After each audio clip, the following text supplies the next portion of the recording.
Jajpur block रे rock family पक्षर Jajpur premier league night cricket tournament अनुष्ठित होती। टूर्नामेंट में मुख्य अतिथि भाव पूर्वतन विधायक प्रणव प्रकाश दास जोगदे टूर्नामेंट को उद्घाटन करते।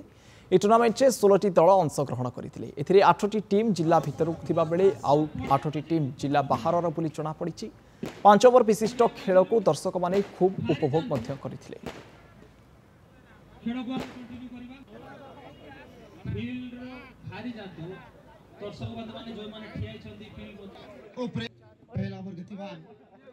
नवीन पट्टनायक सरकार जमी युवक खेल को प्राधान्य दिया बर्तमान आमर विधायक पूर्वतन विधायक प्रणव प्रकाश दास भी यही जो युव खेल को प्राधान्य दौरान और क्रीड़ाविद मान प्रोत्साहन दौरान। कोरोना पूर्व गोटे बंद हो सेकेंड सीजन चली आम क्लब सब मेंबर मैंने मस है बहुत परिश्रम करके टूर्नामेंट करूँ आ बहुत पदर डाकिचु चेष्टा कर टूर्नामेंट केमी भल हम बोली 15 दिन मस है रही प्लेग्राउंड या प्लेग्राउंड बनवा पिला एनकरेज करवा तो सब प्रकार दायित्व नना टुलना अच्छी से बहुत परिश्रम करके आयोजन